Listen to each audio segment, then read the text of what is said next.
10 का पहला टॉपिक, और फिर हम स्टार्ट करेंगे इसमें दूसरा टॉपिक वन और वन्य प्राणी।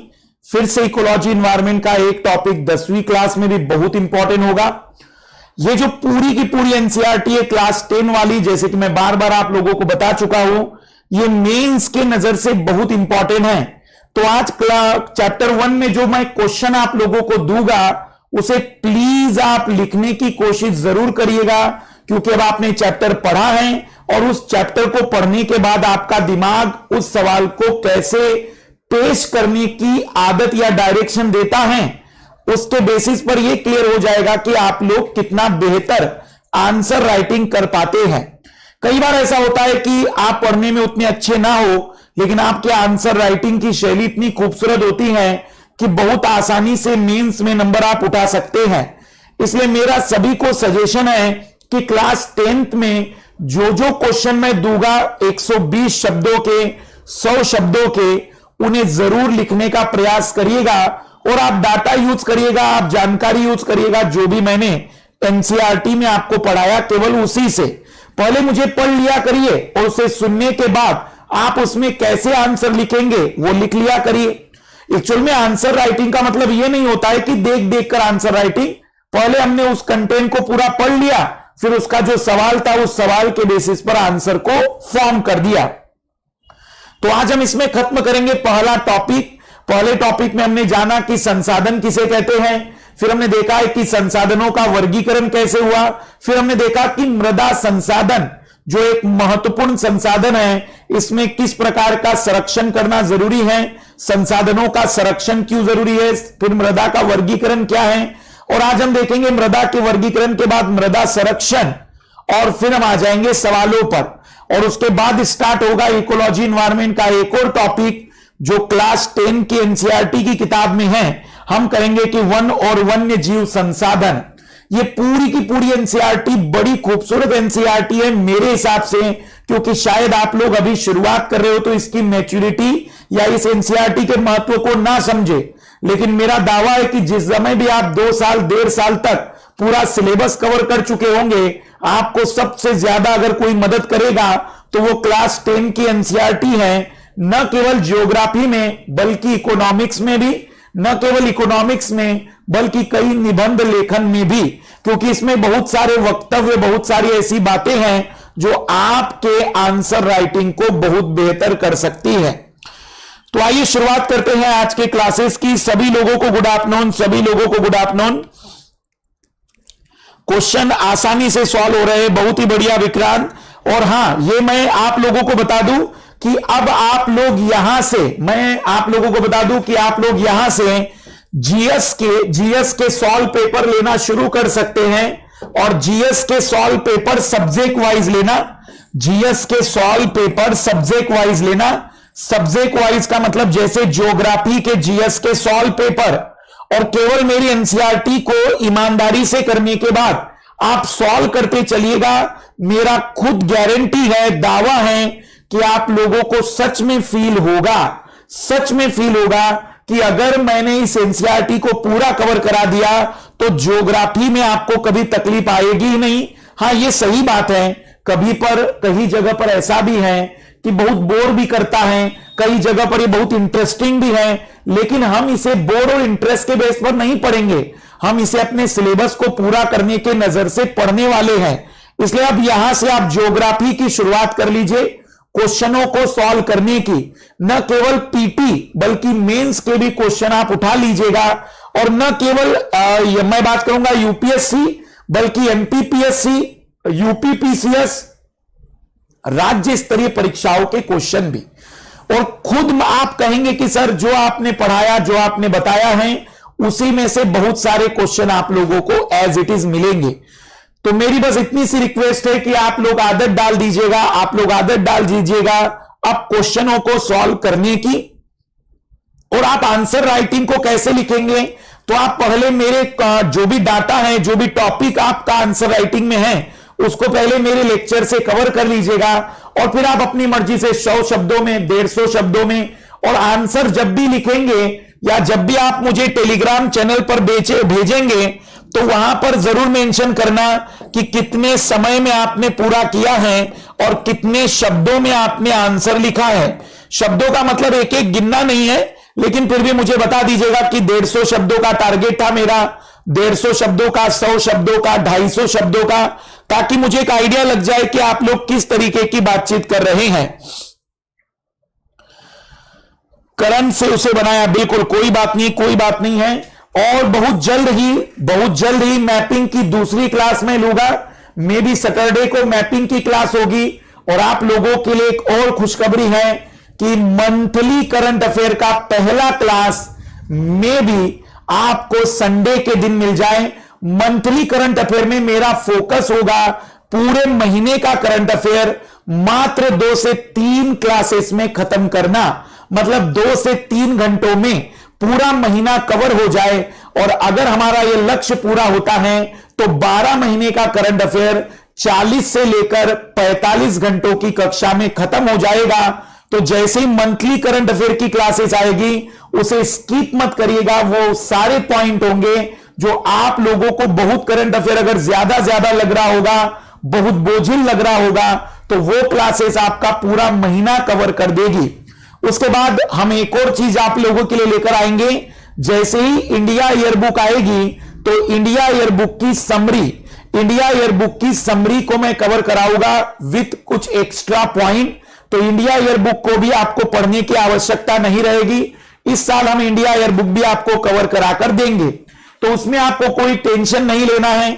उम्मीद है कि जब तक बजट आएगा, सर्वे आएगा, वो सारी बातें तो कवर हम कराएंगे ही, लेकिन इंडिया ईयरबुक हम चाहेंगे कि स्पेशली कवर कराएं ताकि आप लोगों को जितना ज्यादा बेनिफिट है वो सभी मिल सके। और बहुत जल्द ही एमपीपीसीएस वालों के लिए एक और प्लानिंग हम कर रहे हैं कि एमपीपीसीएस का जो भी स्पेशल एमपी होता है उसे मैं शायद कवर करा दूं 1 या 2 घंटे की कोई क्लास लेकर। तो निश्चित ही जब तक आपका एमपीपीएससी होगा नहीं तब तक मैं 2 घंटे की क्लास में एमपी में क्या पढ़ना है और सारे सवाल उसी में से मिल जाएंगे जो मैं 2.5-3 घंटे में क्लास लूंगा उसी में से। तो सभी लोग अब इसे कंटिन्यू चलते रहेंगे और हमारे साथ बने रहेंगे, क्योंकि क्लास 10 की एनसीईआरटी सच में बहुत ही महत्वपूर्ण एनसीईआरटी है मेंस के नजर से और पीटी के भी नजर से। हाँ, स्पेशल क्लास के बारे में बता दें कि सभी लोग रजिस्ट्रेशन कर लीजिएगा। कल हम स्पेशल क्लास लेने वाले हैं ज्योग्राफी पीटी कम मेंस का, या फिर मैं कहूं तो ऑप्शनल जैसा ही। ऑप्शनल वाले लोग भी इसे जरूर कवर कर सकते हैं। और इस क्लास में हम कवर करेंगे जो भी प्रेशर बेल्ट और विंड होते हैं, जो भी पवनें होती हैं, व्यापारिक पवनों से लेकर विभिन्न प्रकार की पवनें, उन पर भी हम चर्चा करेंगे। तो कल की क्लास के लिए आपको केवल रजिस्ट्रेशन करना जरूरी है। बिना रजिस्ट्रेशन के आपको क्लास नहीं मिलेगी। अगर हम बात करें तो अभी भी आपके पास एक अच्छा ऑप्शन है। जिस तरीके से आप लोगों का लगातार रिस्पांस मिला है, मुझे बड़ी खुशी है कि आप लोग लगातार मुझ पर विश्वास करते हुए अनअकैडमी प्लस पर ज्वाइन कर रहे हैं। और लगातार आप लोगों का यह विश्वास मैं भी चाहता हूं कि बना रहे, और इसीलिए लगातार मैं नए से नए कुछ एक्सपेरिमेंट कर रहा हूं। अनअकैडमी प्लस पर अभी भी आप हमारे साथ जुड़ सकते हैं। जिन लोगों ने अभी तक सब्सक्रिप्शन नहीं लिया है वे लोग 36,000 में इस सब्सक्रिप्शन को लेंगे। तो मैं रिपीट कर दूं कि आपको इसमें सब कुछ मिलने वाला है, फिर वह ऑप्शनल हो, जीएस हो, सीसेट हमारे द्वारा हो, एनसीईआरटी हो, सारा कुछ। ये तो प्रभाव पर हमारा है ही, लेकिन प्लस पर भी आप हमसे सब कुछ कंप्लीटली कवर करवाएंगे। तो हमारा इसमें सारा कुछ सिलेबस रहेगा। हिस्ट्री हम इस साल नहीं लेने वाले, बाकी लगभग सभी विषय हम लेंगे। और जो विद्यार्थी 2021, 22, 23 को टारगेट करते हुए तैयारी कर रहे हैं, वे लोग अपनी तैयारी को एक मिनिमम कॉस्ट पर हम कह सकते हैं कि शुरू करिए, ताकि आपको हमारे साथ एक फाउंडेशन मिल जाए। और जब भी आपका मूड हो कि जिस साल आपको एग्जाम देना है, आप चाहे तो उस साल फिर से रिन्यू कर दीजिएगा, या फिर आपको जो लगे कि आप होमवर्क या स्टडी घर पर ही करना चाहते हो वो कर लीजिएगा।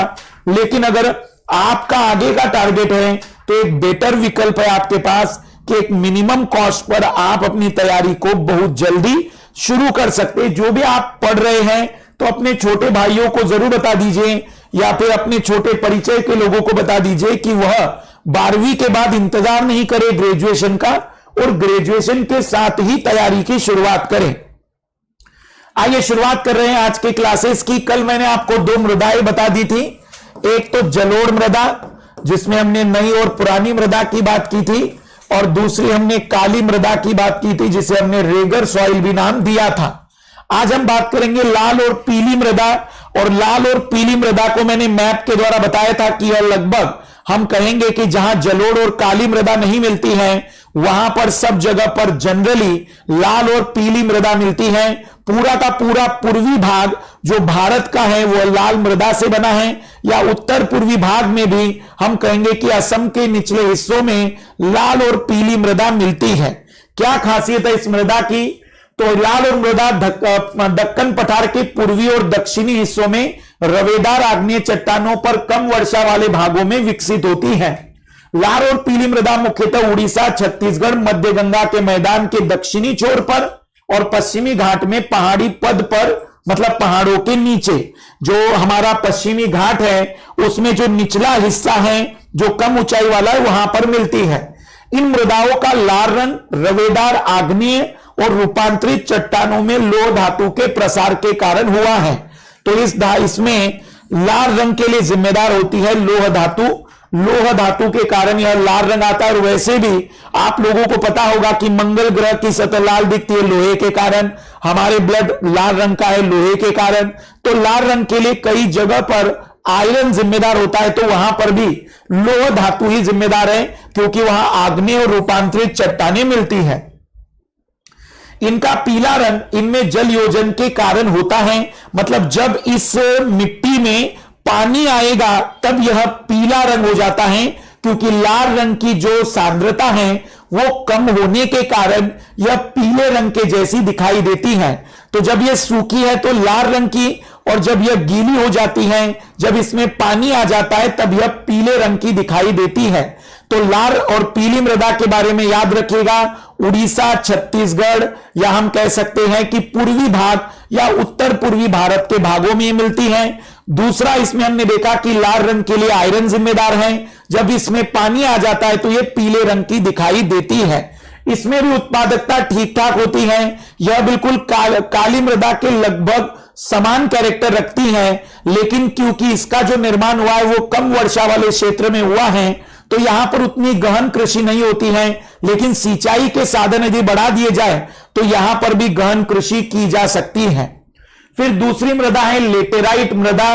इसे लेटसॉल भी कहते हैं, इसे लेटसॉल भी कहते हैं। इसका दूसरा नाम अंग्रेजी में हम कहते हैं लेटसॉल। और कई बार पूछा जा चुका है कई एग्जामों में कि लेटेराइट मृदा के निर्माण के लिए आवश्यक शर्तें क्या है। तो आपको कुछ याद रहे ना रहे, मेरा यह शब्द याद रखना, उच्च वर्षा और उच्च तापमान, अधिक वर्षा और उच्च तापमान, अधिक वर्षा और उच्च तापमान इसके निर्माण की सबसे बड़ी शर्त है। तो जनरली यह उष्णकटिबंधीय क्षेत्र में ही मिलेगी, और उष्णकटिबंधीय क्षेत्र में भी वहां पर जहां वर्षा बहुत ज्यादा होती है। तो सभी लोग याद करिए कि ऐसा कहां होगा, ऐसा कहां होगा। एक तो पश्चिमी घाट पर ऐसा होगा, या फिर आप याद करिए कि असम वाले क्षेत्र में, मेघालय वाले क्षेत्र में भी ऐसा होगा, क्योंकि वह उष्णकटिबंधीय क्षेत्र में कर्क रेखा में के नीचे ही है या कर्क रेखा के पास है। और पश्चिमी घाट लेटेराइट मृदा कही, मतलब कुछ याद आए या न याद आए, एक बात तो सभी को याद आनी चाहिए उम्र के 80 साल में भी, लेटेराइट मृदा, उच्च तापमान, उच्च वर्षा। यहां पर तापमान बहुत ज्यादा होने के कारण यहां पर बैक्टीरिया बहुत ही कम मिलते हैं, और बैक्टीरिया की सक्रियता कम मिलने के कारण इस मिट्टी में हम कहेंगे कि ह्यूमस की मात्रा बहुत ही कम होगी। लेकिन जहां पर भी ये मिट्टी मिलेगी, चाय के बागान, कॉफी के लिए बहुत ही अच्छी मृदा है ये। और इसी कारण से याद करिए केरल में भी चाय के बागान है और असम में भी चाय के बागान है, केवल इसलिए क्योंकि वहां लेटेराइट मृदा है। यहां पर एक सबसे बड़ी घटना जो होती है वो है लीचिंग। लीचिंग शब्द का मतलब समझिएगा, जब वर्षा होती है तो अत्यधिक वर्षा के कारण मृदा में जो भी घुला हुआ है या मृदा में जो उपस्थित है वो पानी में घुलकर बह जाता है। अगर किसी भी मृदा में से कोई पोषक तत्व पानी में घुलकर बह जाए तो हम विज्ञान में या ज्योग्राफी में इस घटना को लीचिंग या निक्षालन नाम देते हैं। मैं रिपीट कर रहा हूं, निक्षालन का मतलब होता है उच्च वर्षा के कारण मृदा के आवश्यक तत्व जल में घुलकर हट जाते हैं, बह जाते हैं, तो हम इसे कहते हैं लीचिंग। क्या लीचिंग शब्द सभी को समझ में आ चुका है? लेटेराइट मृदा के निर्माण के लिए आवश्यक शर्त है उच्च तापमान, उच्च वर्षा। चाय कॉफी के लिए बहुत अच्छी हो मृदा होती है। यहां पर पोषक तत्वों की कमी होगी क्योंकि तापमान के उच्च होने के कारण बैक्टीरिया उतने सक्रिय नहीं रह पाते हैं। परिणाम यह होता है कि ह्यूमस की मात्रा बहुत ही कम रहती है क्योंकि पेड़ पौधों की पत्तियां जल्दी डीके नहीं हो रही है और ह्यूमस कम बनेगा।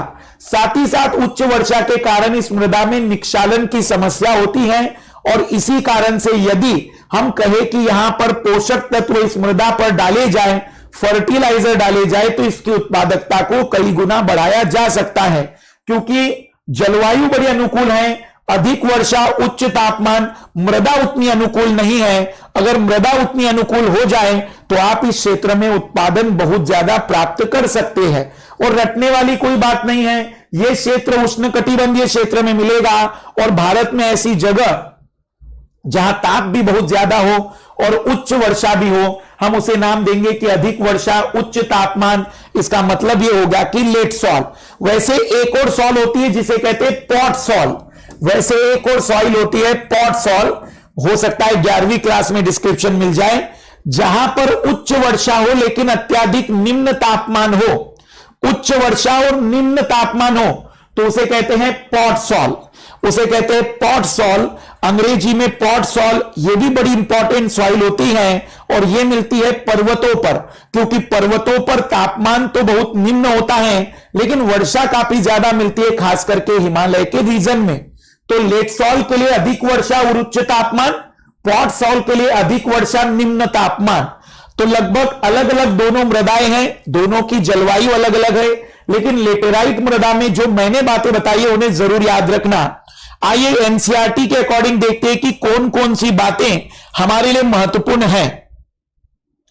लेटेराइट शब्द ग्रीक भाषा के शब्द लेटर से लिया गया जिसका अर्थ है ईट। लेटेराइट मृदा उच्च तापमान और अत्यधिक वर्षा वाले क्षेत्र में विकसित होती है। यह भारी वर्षा से अत्यधिक निक्षालन, लीचिंग का परिणाम है। लीचिंग समझ में आ गया होगा। इस मृदा में ह्यूमस की मात्रा कम पाई जाती है क्योंकि अत्यधिक तापमान के कारण जैविक पदार्थों को अपघटित करने वाले बैक्टीरिया नष्ट हो जाते हैं।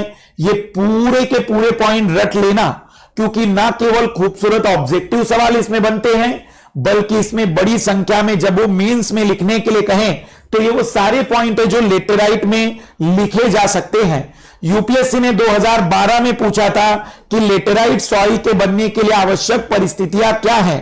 ऑप्शन ए उच्च तापमान उच्च वर्षा, ऑप्शन बी उच्च तापमान निम्न वर्षा, ऑप्शन सी निम्न तापमान अधिक वर्षा, ऑप्शन डी निम्न तापमान निम्न वर्षा। तो अब आप आंसर दे सकते हैं। इस सवाल को ध्यान देना, बड़ा खूबसूरत है लेटेराइट मृदा। जैसे कि आप देख सकते हैं कि लेटेराइट सॉइल कुछ इस तरीके की दिखाई देती है क्योंकि वहां से पूरी ऊपरी परत पानी से बह जाती है और जो थोड़ा बहुत ह्यूमस बनने की कोशिश होती है वो तापमान अधिक होने के कारण नहीं बन पाती है। लेटेराइट मृदा पर अधिक मात्रा में खाद और रासायनिक उर्वरक डालकर खेती की जा सकती है। ये मृदाएं मुख्य तौर पर कर्नाटक, केरल, तमिलनाडु, मध्य प्रदेश, उड़ीसा और असम के पहाड़ी क्षेत्र में पाई जाती हैं। मृदा संरक्षण की उचित तकनीक अपनाकर इन मृदाओं पर कर्नाटक, केरल और तमिलनाडु में चाय और कॉफी उगाई जाती है। तमिलनाडु, आंध्र प्रदेश और केरल की लाल लेटेराइट मृदा काजू की फसल के लिए अधिक उपयुक्त है। इसे भी अंडरलाइन करिएगा, काजू विशेष आ गया है कि भारत में काजू की फसल के लिए कौन से क्षेत्र की मृदाएं सर्वोत्तम है। तो काजू की फसल के लिए तमिलनाडु, आंध्र प्रदेश और केरल की लाल लेटेराइट मृदा काजू की फसल के लिए बड़ी प्रसिद्ध है या काजू की फसल के लिए बड़ी अनुकूल है। तो इसे याद रखिएगा आप लोग, ये बहुत ही इंपॉर्टेंट रहा।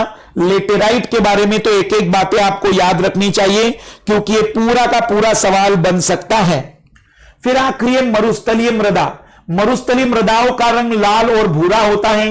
ये मृदाएं आमतौर पर रेतीली और लवणीय होती है, लवणीय रहेगी क्योंकि पानी वहां पर गायब हो रहा है। पानी लगातार उड़ता जाएगा तो जो लवण है वो वहां पर जमा होते चले जाएंगे। कुछ क्षेत्रों में नमक की मात्रा इतनी अधिक है कि झीलों से जल वाष्पीकृत करके खाने का नमक भी बनाया जाता है। अब जरा मैं कुछ एक्स्ट्रा बात बताने की कोशिश कर रहा हूं, उसे समझना। देखो, मृदा दो प्रकार की होती है। एक होती है हम जिसे कहते हैं कार्यकीय शुष्क मृदा। कार्यकीय शुष्क मृदा, इस कंसेप्ट को समझना। कई मास्टर लोग, कई तुम्हें लोग समझा नहीं पाएंगे, तो यह बड़ा इंपॉर्टेंट कंसेप्ट है। एक होती है कार्यकीय शुष्क मृदा और एक होती है भौतिक शुष्क मृदा। एक होती है भौतिक शुष्क मृदा। दो प्रकार की ड्राई सॉइल होती है। मैं जिस शुष्क मृदा की बात कर रहा हूं वो मरुस्थलीय मृदा है, जिसे हम भौतिक शुष्क मृदा कहते हैं। मरुस्थलीय शुष्क मृदा, मरुस्थलीय शुष्क मृदा, भौतिक शुष्क मृदा का मतलब हुआ कि ऐसी मिट्टी जिसमें सच में पानी की कमी है। भौतिक रूप से वहां पानी है ही नहीं, इसलिए उसे भौतिकीय शुष्क मृदा कहा है। ऐसी मृदा जहां पर पानी नहीं होता है उसे शुष्क मृदा कहते हैं, और सच में अगर वहां पानी नहीं तो उसे भौतिक शुष्क मृदा कहेंगे। पर एक और शुष्क मृदा होती है जिसे फिजियोलॉजिकल ड्राई सॉइल कहते हैं। इसे कहते हैं फिजिकल ड्राई सॉइल और इसे कहते हैं फिजियोलॉजिकल ड्राई सॉइल, कार्यकीय शुष्क मृदा। इसका मतलब यह हुआ कि यहां पानी है, यहां पानी है, लेकिन वो पौधे के किसी काम का नहीं है। पौधे के किसी काम का नहीं है, पौधे के किसी काम का नहीं है। क्या कोई बता सकता है कि ऐसा कौन सा एरिया है जहां पानी है लेकिन पौधे के किसी काम का वह पानी नहीं है? क्या आप कोई कमेंट्स करके बता सकता है कि ऐसी शुष्क मृदा कहां होगी कि जहां पानी है, जहां पानी है लेकिन वह पौधे के किसी काम का नहीं होता है?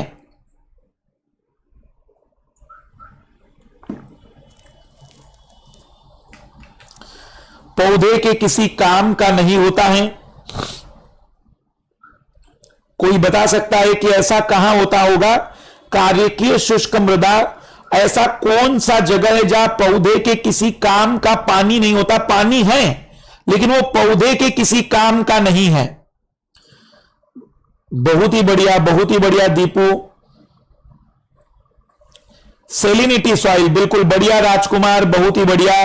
याद रखिएगा कि जहां पर भी लवण अधिक होते हैं, दलदल भूमि जहां होती है, दलदल भूमि को हम कार्यकीय शुष्क मृदा कहते हैं, क्योंकि दलदल भूमि में लवणता इतनी ज्यादा होती है कि वो जो पानी है वह पानी वास्तव में मृदा से पौधों में न प्रवेश करता है, बल्कि पौधों से पानी खींचा जा सकता है, क्योंकि परासरण की प्रक्रिया होती है कि बाहर की लवणता इतनी ज्यादा कि पौधा पानी ही नहीं खींच पाएगा। तो इस कारण से पौधे वहां एनर्जी की मदद से पानी को खींचते हैं। तो ऐसी मृदा को कार्यकीय शुष्क मृदा कहते हैं। तो मरुस्थलीय मृदा होती है भौतिकीय शुष्क मृदा, और जो लवणीय मृदा होती है उसे कार्यकीय शुष्क मृदा कहते हैं। शब्द याद रहेगा सभी को, कार्यकीय शुष्क मृदा कहेंगे। यहां पर अभी एक विद्यार्थी पुष्पेंद्र का कमेंट्स था कि लेटेराइट मृदा एसिडिक होती है। देखो, होनी भी चाहिए, होनी भी चाहिए। क्यों? क्योंकि जब आप बहुत सारा पानी गिराओगे तो जो धातुएं होती है ना, वे धातुएं उसमें से घुलकर बह जाती हैं, लीचिंग हो जाता है धातुओं का, फिर बचती केवल अधातुएं हैं, और अधातुओं के यौगिक सामान्यतः अम्लीय प्रकृति के होते हैं, और इसी कारण से लेटेराइट मृदा अम्लीय होती है। अगर लॉजिक पता हो तो रटना नहीं पड़ेगा। लेटेराइट मृदा में से जो पानी गिरा तो धातुएं निकल गई, बची अधातुओं के यौगिक उसमें होंगे तो वह अम्लीय होगी, क्योंकि अधातुएं सामान्यतः अम्लीय यौगिकों का निर्माण करती है, क्योंकि अधातुएं आसानी से पानी में नहीं घुलती हैं। तो एक बढ़िया क्वेश्चन इसमें भी बन सकता है, कार्यकीय शुष्क मृदा से आप क्या समझते हैं? तो ऐसी मृदा जिसमें पानी तो है लेकिन वो पौधे के कार्य का या काम का नहीं होता है।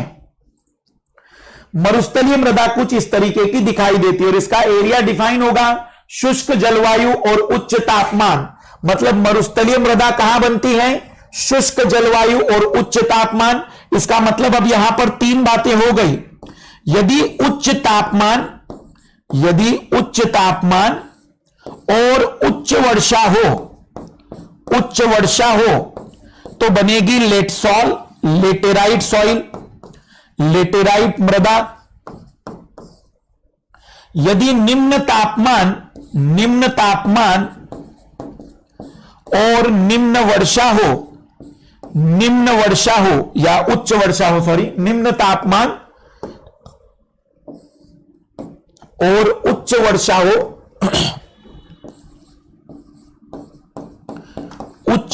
हो, तो बनेगी पॉट सॉल। हिंदी में नाम देख लेना इसका, पॉट सॉल। यदि उच्च तापमान और निम्न वर्षा हो तो मरुस्थलीय मृदा। और यदि निम्न तापमान और निम्न वर्षा हो तो फिर टैगा जैसी मृदा होगी।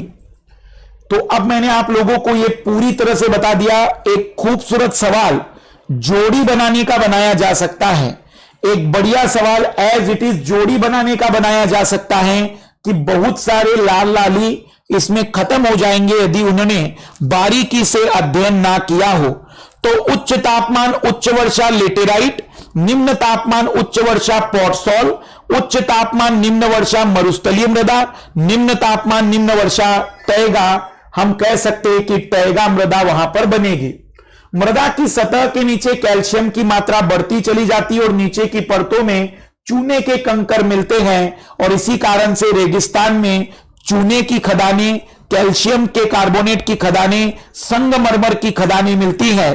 क्या यह लॉजिक समझ में आ रहा है कि संगमरमर की अधिकतर खदानें या फिर मार्बल्स, ग्रेनाइट, ये जो मैक्सिमम है वो वहां पर क्यों? क्योंकि चूना वहां जमा हो रहा है, क्योंकि पानी नहीं है तो वह जो कैल्शियम पानी में घुलकर बहता था उसे कोई ले जाने वाला है ही नहीं, तो लगातार वो डिपॉजिट हो रहा है। इस कारण मृदा में जल मतलब इनफिल्ट्रेशन अवरुद्ध हो जाता है, पानी नहीं जा पाता है। इस मृदा को सही तरीके से सिंचित करके कृषि योग्य बनाया जा सकता है, जैसे कि पश्चिमी राजस्थान में हो रहा है। तो मरुस्थलीय मृदा के बारे में इतने पॉइंट याद रखिएगा, एक बढ़िया सवाल यहां पर बन सकता है। फिर आखिरी मृदा है वन मृदा। यह मृदाएं आमतौर पर पहाड़ी और पर्वतीय क्षेत्र में पाई जाती हैं, जहां पर्याप्त वर्षावन उपलब्ध है। इन मृदाओं के गठन में पर्वतीय पर्यावरण के अनुसार बदलाव आता है। एक सवाल मैंने शायद आप लोगों को पढ़ाया था, मैं फिर भी चाहूंगा कि कितने लोगों को याद है, ताकि रिवीजन भी पता चल जाए। ये जो वन मृदा होती है, तो एक बार सवाल ही आया था कि यदि सदाबहार वनों को काट दिया जाए तो फिर से उनकी उत्पत्ति नहीं हो पाती है, या फिर से सदाबहार वनों की स्थापना बड़ा कठिन काम होता है। ऐसा क्यों? ऑप्शन उसमें बहुत सारे दिए गए थे, लेकिन मैंने समझाया था जैसे मुझे याद आ रहा है। जरा कमेंट्स करिएगा, मैं देखूं कितने लोगों को यह पॉइंट याद है कि सदाबहार वनों को अगर काट दिया जाए तो फिर से वहां सदाबहार वन नहीं बन पाते हैं। तो आखिर ऐसा वहां पर क्या होता होगा कि वहां सदाबहार वन नहीं बन पाते होंगे?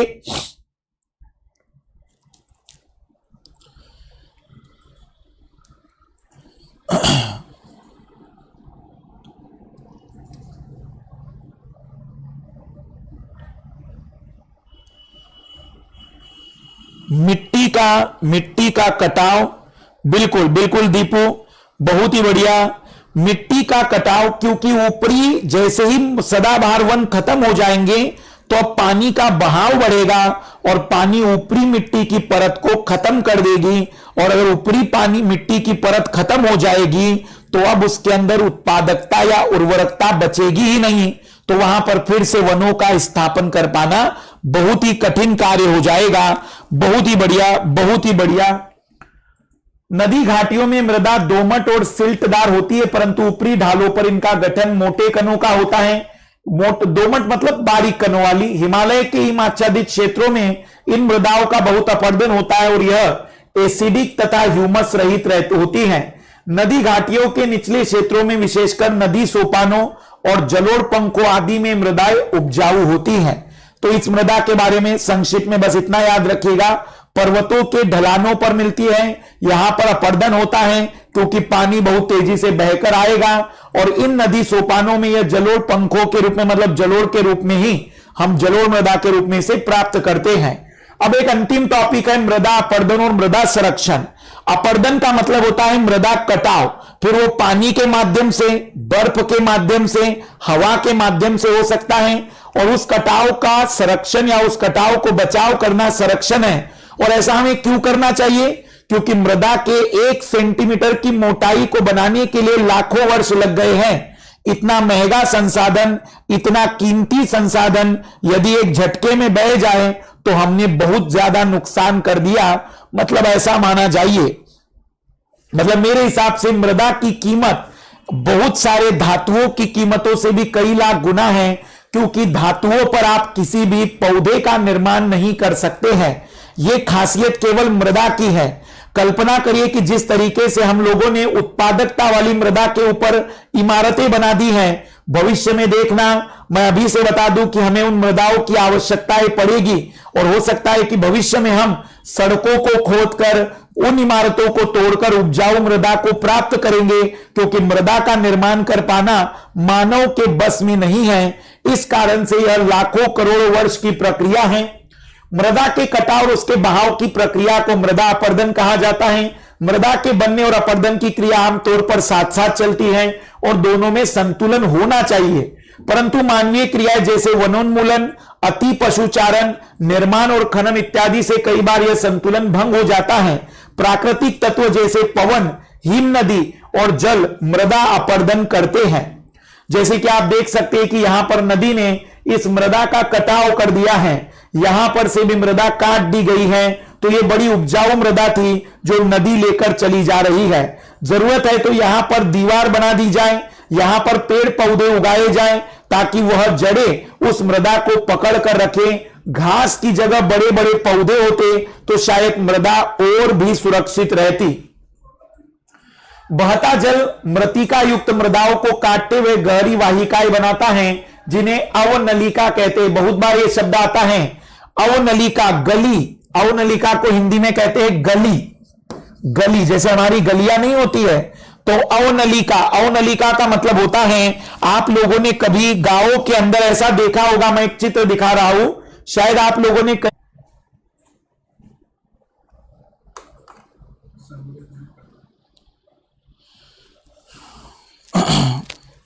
कोई बात नहीं है, कोई बात नहीं, रिफ्रेश कर लीजिएगा, रिफ्रेश कर दीजिएगा, रिफ्रेश कर लीजिएगा, रिफ्रेश कर लीजिएगा।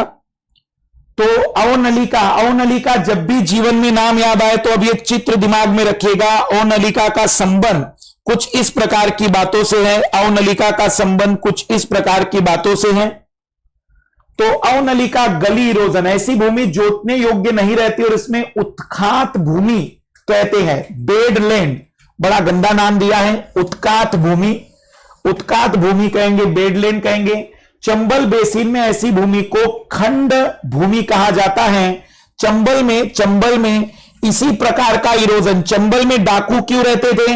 क्योंकि अगर आप कभी चंबल वाले क्षेत्र में होकर गुजरेंगे ना, तो आपको वहां पर इरोजन गली वाला मिलेगा, और क्योंकि वहां ग्रेनाइट चट्टाने हैं, ग्रेनाइट पानी में घुलता नहीं है, तो जहां जहां से ग्रेनाइट नहीं था वहां से पानी बह जाता है और ऐसे टीले बन जाते हैं। तो यहां पर कोई व्यक्ति आपके पड़ोस में छिपा हो तो आपको फिर भी ना दिखाई दे, और इसी कारण से वह जो बीहड़ कहलाता है, बीहड़, चंबल में उस क्षेत्र को बीहड़ कहते हैं, वो इसी का परिणाम है मृदा अपर्दन का।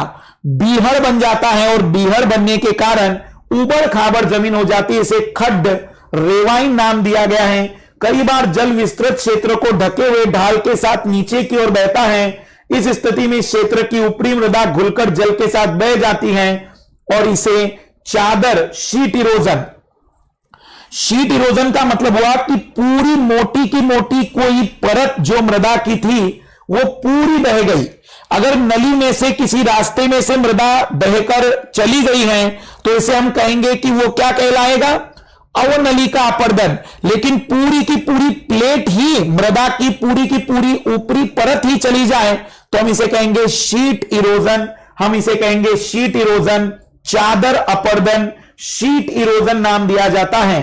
तो हम कहेंगे अवनलिका अपर्दन हमें समझ में आ गया है, शीट अपर्दन समझ में आ गया है। और ऐसी भूमि जहां पर अपर्दन हो जाए उसे बेडलैंड या खंड के नाम से भी जानते हैं। पवन द्वारा मैदान अथवा ढालू क्षेत्र से मृदा को उड़ा ले जाने की प्रक्रिया को पवन अपर्दन कहते हैं। जैसे रेगिस्तान में जो टीले बनते हैं वो अपनी जगह बदलते रहते हैं क्योंकि हवाएं उस पवन मिट्टी को उड़ाकर किसी और जगह जमा कर सकती हैं। कृषि के गलत तरीके से भी मृदा अपर्दन होता है। कृषि का गलत तरीका मतलब बहुत ज्यादा सिंचाई भी खतरनाक है। गलत ढंग से हल चलाने से, जैसे ढाल पर ऊपर से नीचे की ओर हल चलाने से वाहिकाएं बन जाती हैं जिससे अंदर से बहता पानी आसानी से मृदा का कटाव करता है। ढाल वाली भूमि पर समोच्च रेखा के समानांतर हल चलाने से ढाल के साथ जल बहाव की गति घटती है। समोच्च रेखा मैंने बताई थी, सीढ़ीनुमा कृषि कराई जाती है पहाड़ी वाले क्षेत्र में ताकि पानी सीधा बह ना सके, धीमे धीमे बहता हुआ अपर्दन कम किया जा सके। इसे समोच्च जुताई या कंटोर प्लगिंग कहा जाता है। तो याद रखिएगा कि पवन अपर्दन भी हो सकता है, जल अपर्दन भी हो सकता है, और गलत ढंग से कृषि की जाएगी तो वहां पर फिर से मृदा अपर्दन किया जा सकता है, जैसे कि इस चित्र में हम देख सकते हैं। ढाल वाली भूमि पर सोपान बनाए जा सकते हैं। ढाल वाली भूमि पर सोपान कृषि अपर्दन को नियंत्रित करता है। पश्चिम और मध्य हिमालय में सोपान अथवा सीढ़ीदार कृषि काफी विकसित है। मध्य हिमालय, पश्चिम मतलब उत्तराखंड, और हम कह सकते हैं कि मध्य हिमालय जैसे कि आप कह सकते हैं सिक्किम। बड़े खेतों को पट्टियों में बांटा जाता है, फसलों के बीच में घास की पट्टियां उगाई जाती हैं, पवनों द्वारा जनित बल को कमजोर करती है। इस तरीके को पट्टी कृषि भी कहते हैं। तो पट्टी कृषि वहां जरूरी है जहां पर पवन अपर्दन होता है। तो हम अगर पूरे किनारे पर पौधे लगा दें तो हवा उस मिट्टी को नहीं लेकर जा पाती है। पेड़ों को कतार में लगाकर शेल्टर बेल्ट मेखला बनाना भी पवनों की गति को कम करता है। रक्षक पट्टिका का पश्चिम भारत में रेत के टीलों के स्थायीकरण में महत्वपूर्ण योगदान है। तो शेल्टर बेल्ट वृक्षों की अगर पूरी कतार लगाई जाए तो वह पूरी की पूरी कतार भी कहीं ना कहीं इसमें सहायक होती है। तो यह होता है पहला टॉपिक संसाधन। आइए क्वेश्चनों पर आते हैं और बताइएगा। पहला सवाल है, लौह अयस्क किस प्रकार का संसाधन है? लौह अयस्क किस प्रकार का संसाधन है? लौह अयस्क किस प्रकार का संसाधन है? लौह अयस्क किस प्रकार का संसाधन है? बिल्कुल तेजी से आंसर आने चाहिए अब आप लोगों के।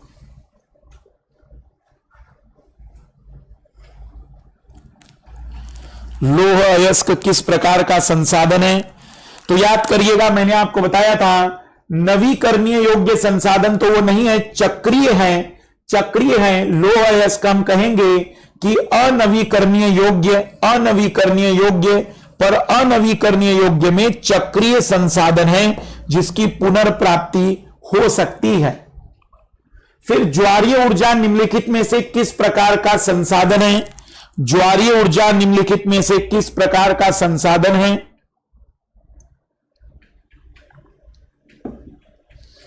ज्वारीय ऊर्जा किस प्रकार का संसाधन है? ज्वारीय ऊर्जा किस प्रकार का संसाधन है?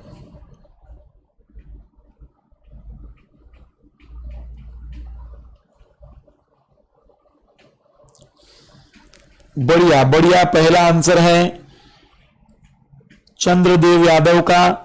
बिल्कुल बिल्कुल, पुनर्प्राप्ति योग्य, रिन्यूएबल या नवीकरणीय। पंजाब में भूमि निम्नीकरण का निम्नलिखित में से मुख्य कारण क्या है? पंजाब में भूमि निम्नीकरण का निम्नलिखित में से मुख्य कारण क्या है?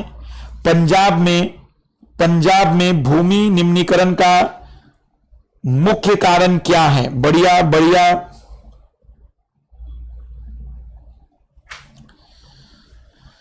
पंजाब में भूमि निम्नीकरण का निम्नलिखित में से मुख्य कारण क्या है? मुख्य कारण क्या है?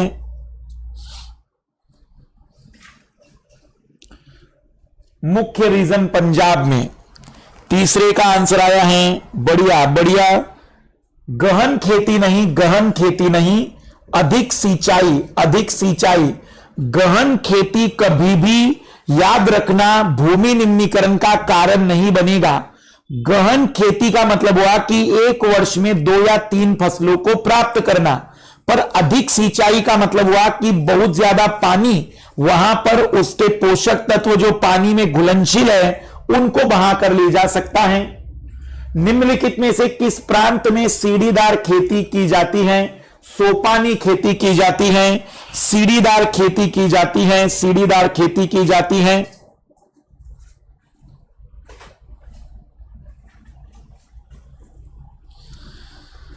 कहां पर सीढ़ीदार खेती की जाती है? बिल्कुल झुंझुराम, अभी तो आप हमारे ही नोट्स पढ़ लीजिए तो बहुत सफिशिएंट है। उत्तराखंड, बिल्कुल अभी हमने चर्चा की सीढ़ीदार खेती, ये तो मैदानी भाग है, मैदानी भाग है, केवल उत्तराखंड में ही पर्वतीय क्षेत्र आएगा तो सीढ़ीदार खेती वहां लगेगी। इनमें से किस राज्य में काली मृदा पाई जाती है? इनमें से किस राज्य में काली मृदा पाई जाती है? किस राज्य में काली मृदा पाई जाती है?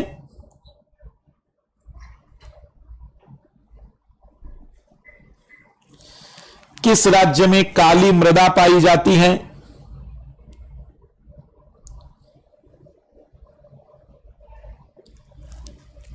किस राज्य में काली मृदा पाई जाती है?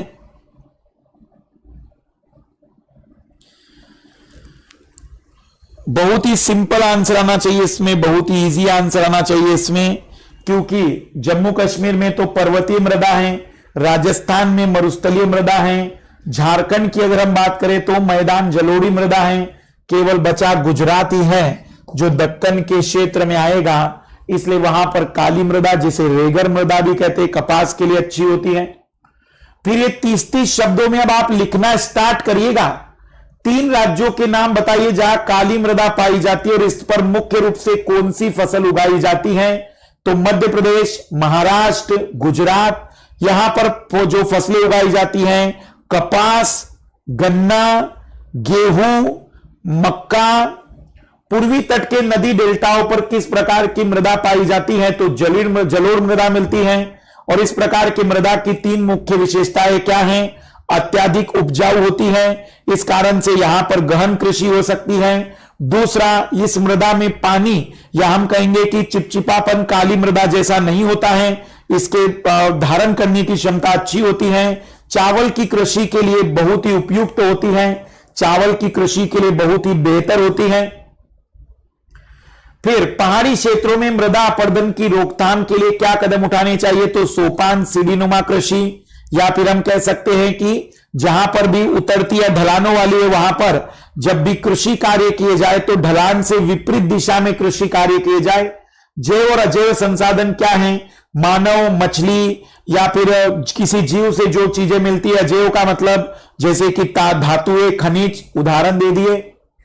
अब इसे आपको मेंस के आंसर राइटिंग में लिखना है। भारत में भूमि उपयोग प्रारूप का वर्णन करें, जैसे कि मैंने नया वाला 2008-9 का बताया था, आपको उस डायग्राम को देखकर वर्णन करना है। 1960-61 से वन के अंतर्गत क्षेत्र में महत्वपूर्ण वृद्धि नहीं हुई, इसके क्या कारण है? वन उतना नहीं बढ़ पाए जितने बढ़ने चाहिए थे, क्या कारण है? और प्रौद्योगिकी और आर्थिक विकास के कारण संसाधनों का अधिक उपभोग कैसे हुआ है, इस पर भी चर्चा करनी है, तो इसे जरूर सॉल्व करिएगा। अब हम सेकंड टॉपिक स्टार्ट कर रहे हैं, वन और वन्य जीव। फिर से इकोलॉजी एनवायरनमेंट वाला ये टॉपिक है, और याद करिए तीसरी बार अब ये टॉपिक हम पढ़ने जा रहे हैं। मेरे हिसाब से तीसरी बार के बाद इस टॉपिक की बहुत सारी बातें अब आप लोगों से याद हो जानी चाहिए, आप लोगों से याद हो जानी चाहिए। तो शुरुआत कर रहे हैं हम। अगला टॉपिक है, इस ग्रह पर हम सूक्ष्म जीवाणु और बैक्टीरिया, जोंक से लेकर वटवृक्ष, हाथी और ब्लू व्हेल तक करोड़ों दूसरे जीवधारियों के साथ रहते हैं।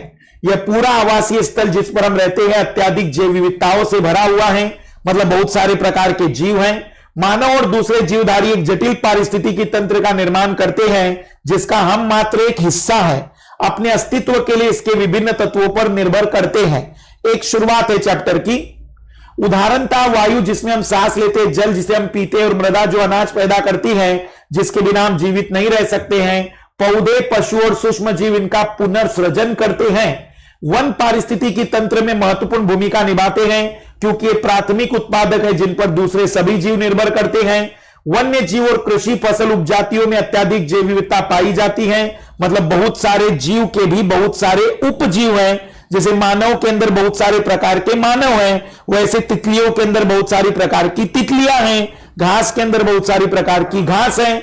उसे हम कहते हैं कि इस प्रकार की उपजातियां यह आकार और कार्य में विभिन्न है परंतु अंतर निर्भरता के जटिल जाल द्वारा एक तंत्र में गुथी हुई है। वो भले ही आपको अलग अलग लगे लेकिन सब एक दूसरे से जुड़े हैं। अब हम चैप्टर की शुरुआत कर रहे हैं भारत में वनस्पति जात और प्राणी जात। यदि आप आसपास नजर दौड़ाते तो आप पाएंगे कि कुछ ऐसे प्राणी और पौधे जो आपके क्षेत्र में ही पाए जाते हैं। वास्तव में भारत जैव विविधता के संदर्भ में विश्व के सबसे समृद्ध देशों में से एक है। यहां विश्व की सारी जैव उपजातियों की 8% संख्या मिलती है, लगभग 16 लाख। मतलब लगभग उप प्रजातियों के मामले में हमारा जो एरिया है वो केवल 2.4% विश्व का है, लेकिन उप प्रजातियां लगभग 8% है। 16 लाख उप प्रजातियां मिलती हैं और ये अभी खोजे जाने वाली उपजातियों से 2 या 3 गुना है। तो ये डाटा बड़ा इंपॉर्टेंट है कि भारत जैव विविधता में समृद्ध है। आप पहले ही भारत में पाए जाने वाले वनों और वन्य जीव संसाधनों के क्षेत्रफल और किस्मों के बारे में पढ़ चुके हैं, बिल्कुल पढ़ चुके हैं। आपने सोचा होगा कि इन संसाधनों का आपके दैनिक जीवन में क्या महत्व है। ये विविध वनस्पति जात और प्राणी जात हमारे हर रोज के जीवन में इतने गुथे हुए हैं कि हम इसकी कद्र नहीं करते, परंतु पर्यावरण के प्रति हमारी असंवेदना के कारण पिछले कुछ समय से इन संसाधनों पर भारी दबाव बढ़ा है। क्या आप जानते हैं कि हमारे देश में लगभग 81,000 वन्य जीवन उपजातियां और 47,000 वनस्पति उपजातियां पाई जाती हैं। इसे भी नोट करने जैसा पॉइंट है। वनस्पति उपजातियों में से लगभग 15,000 उपजातियां भारतीय मूल की हैं। भारतीय मूल का मतलब एंडेमिक है, जिसकी उत्पत्ति भारत में हुई है। वह स्थानीय प्रजाति है जिसकी उत्पत्ति भारत में हुई है। मतलब बाकी दूसरी जगह से आई है, लेकिन 15,000 प्रजातियां ऐसी हैं जिसकी उत्पत्ति भारत की ही है। कुछ अनुमान यह कहते हैं कि भारत में 10% वन्य वनस्पति जात और 20% स्तनधारियों को लुप्त होने का खतरा है। मतलब हमारे जो देश की जैव विविधता है वह कहीं ना कहीं खतरे में है। इसमें से कई उपजातियां तो नाजुक अवस्था में और लुप्त होने के कगार पर हैं। इनमें चीता, गुलाबी सिर वाली बतख, पहाड़ी कोयल और जंगली चित्तीदार उल्लू और मधुका इंसिग्नस महुए की जंगली किस्म और हुब्रडिया हेप्टान्यूरोन घास की प्रजाति जैसे पौधे शामिल हैं। और इसमें से तो अधिकतर अब विलुप्त हो चुके हैं।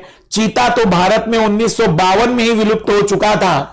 चीता तो हमने केवल कहानियों में सुना है, लेकिन याद रखना कई लोगों को लगता होगा कि चीता और तेंदुआ तो दोनों नजदीकी जुड़े हुए, लेकिन चीता अलग होता है, तेंदुआ अलग होता है। तो चीता तो 1992 में ही विलुप्त हो चुका था। वास्तव में कोई भी नहीं बता सकता कि अब तक कितनी प्रजातियां लुप्त हो चुकी हैं। आज हमारा ध्यान अधिक बड़े और दिखाई देने वाले प्राणियों और पौधों के लुप्त होने पर अधिक केंद्रित है, परंतु छोटे प्राणी जैसे कीट और पौधे भी महत्वपूर्ण होते हैं। क्या आप जानते हैं कि भारत में बड़े प्राणियों में से स्तनधारियों की 79 जातियां, पक्षियों की 44 जातियां, सरीसृप की 15 जातियां और जल स्तर चलो मतलब एम्फीबियंस की 3 जातियां लुप्त होने का खतरा बना हुआ है। लगभग 1500 प्रादप जातियों के भी लुप्त होने का खतरा है।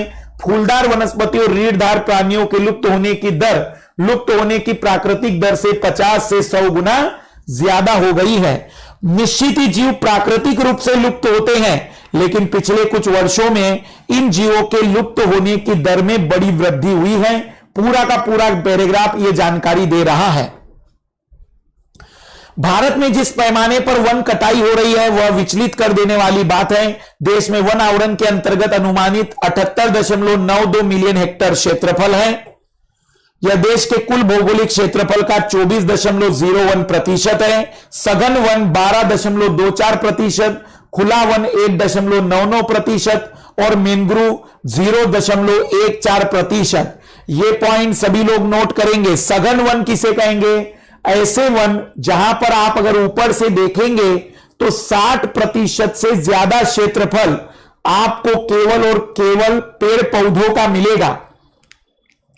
विरल वन उन्हें कहते हैं जहां 40% से कम क्षेत्रफल पर आपको वन या पेड़ पौधे मिलेंगे। तो सघन का मतलब होता है कि बहुत सारा क्षेत्र पूरी तरह से पेड़ पौधों से घिरा है। स्टेट ऑफ फॉरेस्ट रिपोर्ट 2013 के अनुसार, वैसे हर साल रिपोर्ट आती है, 2019 में रिपोर्ट आने वाली है, हर 2 साल में रिपोर्ट आती है, सॉरी याद रखना, स्टेट फॉरेस्ट ऑफ रिपोर्ट हर 2 साल में आती है। और 2013 की रिपोर्ट के अनुसार 1997 से सघन वनों के क्षेत्र में 10,098 वर्ग किलोमीटर की वृद्धि हुई, परंतु वन क्षेत्र में यह वृद्धि विभिन्न संगठनों द्वारा वृक्षारोपण से हुई है। अंतरराष्ट्रीय प्राकृतिक संरक्षण और प्राकृतिक संसाधन संरक्षण IUCN आज शाम की इकोलॉजी और इकोलॉजी की क्लासेस में हम लेने वाले हैं इंटरनेशनल ऑर्गेनाइजेशन। आज शाम की इकोलॉजी की क्लास में हम लेंगे इंटरनेशनल ऑर्गेनाइजेशन, जिसमें हम IUCN पढ़ने वाले हैं, UNEP पढ़ने वाले हैं, WWF पढ़ने वाले हैं, साइट्स पढ़ने वाले हैं। ये सभी अंतरराष्ट्रीय संगठन क्या हैं, क्यों महत्व के हैं, आज की क्लास मिस मत करिएगा, क्योंकि इकोलॉजी एनवायरनमेंट में संगठनों से सवाल हर साल 3 से 4 बनते ही है। 4 क्लास के अंदर ही संगठन पूरे खत्म हो जाएंगे, इसलिए संगठनों पर ज्यादा ध्यान देना है। तो IUCN वैसा ही एक संगठन है, प्राकृतिक संसाधन संरक्षण संघ हिंदी में कहते हैं, international union for conservation of nature. इन्होंने कुछ श्रेणियों में वर्गीकृत किया है जियो को। वैसे रेड डाटा बुक जब मैं पढ़ाऊंगा इकोलॉजी एनवायरनमेंट में, तब हम डिटेल में इन श्रेणियों को देखेंगे, पर अभी क्लास 9 के NCERT के अकॉर्डिंग क्या है उसे देख लेते हैं। सामान्य जातियां, ये वो जातियां जिनकी संख्या जीवित रहने के लिए सामान्य मानी जाती है, पशु, साल, चीड़ और कृंतक जैसे कि चूहे और खरगोश। संकटग्रस्त जातियां, ये वो जातियां जिनके लुप्त होने का खतरा होता है, जिन विषम परिस्थितियों के कारण इनकी संख्या कम हुई है, यदि वे जारी रहती है तो इन जातियों का जीवित रहना कठिन है। काला हिरन, मगरमच्छ, भारतीय जंगली गधा, गेंडा, शेर, पूंछ वाला बंदर, संगाई, मणिपुरी हिरन इत्यादि इस प्रकार की जातियां है। जरा मैं याद देखो कितने लाल लालियों को याद है। मणिपुर की संगाई हिरन किस जगह पर था, जरा कमेंट्स करिएगा, किस जगह पर था, कमेंट्स करिएगा।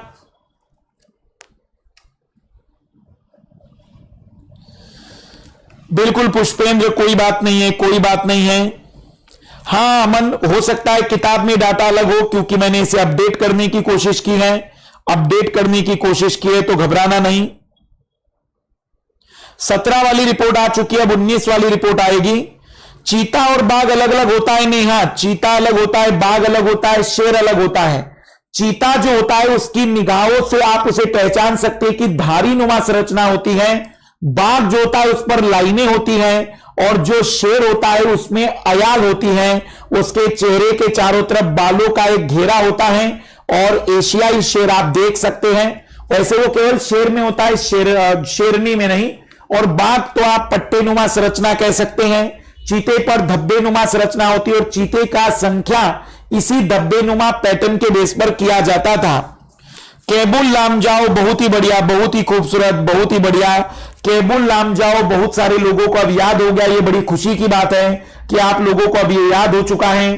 फिर मैंने आपको बताया था कि भारतीय जंगली गधा कहां मिलेगा, गेंडा कहां मिलेगा, पूंछ वाला बंदर कहां मिलेगा। तो यह संकटग्रस्त जातियां हैं, संकटग्रस्त जातियां हैं, यह विलुप्त। वैसे मैं रेड डाटा बुक की शर्त बताऊंगा कि संकटग्रस्त किसे कहेंगे, पर अभी NCERT में इतना पढ़िए। वल्नरेबल, सुभेद्य जातियां, ये वो जातियां जिनकी संख्या घट रही है। यदि इनकी संख्या पर विपरीत प्रभाव डालने वाली परिस्थितियां नहीं बदली जाती तो इनकी संख्या घटती रहेगी, और ये संकटग्रस्त जातियों की श्रेणियों में शामिल हो जाएगी। नीली भेड़, एशियाई हाथी, गंगा नदी की डॉल्फिन, ये याद रखना।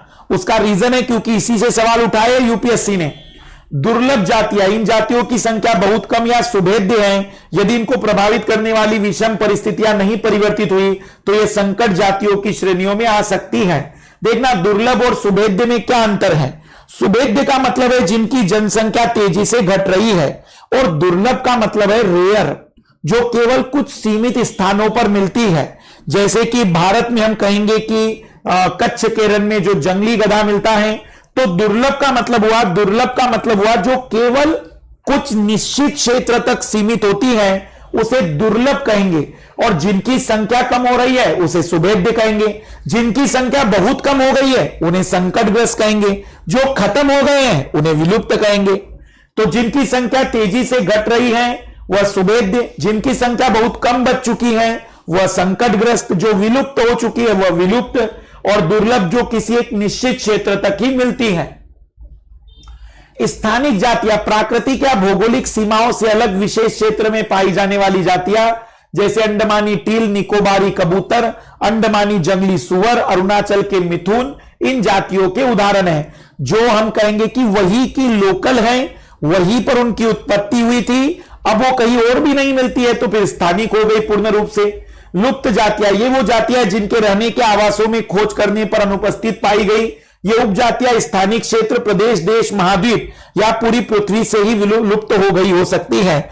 मतलब किसी जगह से लुप्त हो गई, किसी प्रदेश से, किसी देश से, किसी महाद्वीप से, और हम कह सकते हैं पूरी पृथ्वी से। तो कई बार कहा जा सकता है कि निकोबारी कबूतर है वो विलुप्त हो गया, तो हो सकता है निकोबार से खत्म हो गया, हो सकता है किसी और प्रदेश में मिले, किसी और देश में मिले, किसी और महाद्वीप पर मिले, या पूरी पृथ्वी से भी विलुप्त हो सकता है। तो इसका वर्गीकरण कई टाइप से होता है विलुप्त का। स्थानिक क्षेत्र पर विलुप्त, प्रदेशीय स्तर पर विलुप्त, देश से विलुप्त, महाद्वीप से विलुप्त और पूरी पृथ्वी से विलुप्त। और रिकॉर्ड होता है कि अगर किसी भी प्रजाति का पिछले 50 वर्षों तक कोई भी जीवित जीव ना मिले पूरी पृथ्वी पर, तो उसे तब माना जाएगा कि वो पृथ्वी से विलुप्त हो गई है। पिछले 50 वर्षों में उस जीव का कोई भी जीवित सदस्य ना मिले पूरी पृथ्वी पर, तब वह 50 वर्षों के इस टाइम फ्रेम में माना जाएगा कि विलुप्त हो गई है। एशियाई चीता और गुलाबी सिर वाली बतख ऐसी ही प्रजातियां हैं। एशियाई चीता और गुलाबी सिर वाली बतख ऐसा ही प्रजाति है। भूमि पर रहने वाला दुनिया का सबसे तेज स्तनधारी प्राणी चीता, बिल्ली परिवार का एक अजूबा और विशिष्ट सदस्य। देखना, कई बार चीते की स्पीड पूछी जाती है, रट लेना इसे, 112 किलोमीटर प्रति घंटा। रट लेना, 112 किलोमीटर प्रति घंटा एज इट इज पूछा गया है। कुछ गंदे पीसेस ने तो डाटा भी नहीं बदला है। 112 किलोमीटर प्रति घंटा। लोगों को आमतौर पर भ्रम रहता है कि चीता एक तेंदुआ होता है। चीते की विशेष पहचान उसकी आंख के कोने से मुंह तक के नाक के दोनों ओर फैली आंसुओं की लकीर नुमा निशान है। यह याद रख लेना, यूपीएससी चीते और तेंदुए का अंतर पूछ सकती है। चीते और तेंदुए का अंतर पूछ सकती है। चीते की विशेष पहचान उसकी आंख के कोने से मुंह तक नाक के दोनों ओर फैली आंसुओं की लकीर नुमा निशान।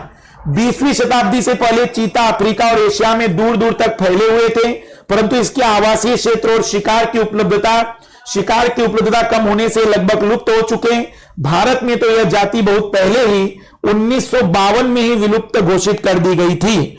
इसका मतलब हम कहेंगे कि चीते के बारे में 3 बातें। सबसे तेज दौड़ने वाला, 112 किलोमीटर प्रति घंटे की चाल। दूसरा पॉइंट आप याद रख सकते हैं कि तेंदुए और चीते में अंतर है, आंसुओं की लकीर नुमा निशान।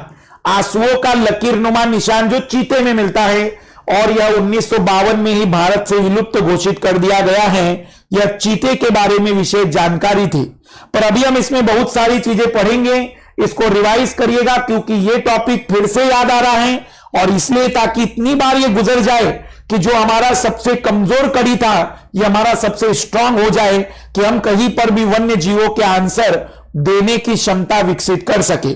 तो सभी लोग इसको रिवाइज करते चलिएगा प्लीज, और इसको बार बार पढ़ते चलिएगा। चीते और बाघ अलग होते हैं, चीते अलग होते हैं, बाघ अलग होते हैं, शेर अलग होते हैं, शेर अलग होते हैं, बिल्कुल। तो आइए नेक्स्ट क्लास में हम देखेंगे इसके आगे की बातचीत। रिवीजन करते चलिएगा प्लीज, सभी लोग रिवीजन करते चलिएगा, और शेयर और लाइक तो करते चलना ही है, ये तो कर्तव्य है, पूरा करना है। बाय। शाम की क्लास में हम देखेंगे इंटरनेशनल ऑर्गेनाइजेशन, तो इंतजार करिए शाम की क्लास का, बहुत इंपॉर्टेंट क्लास होगा।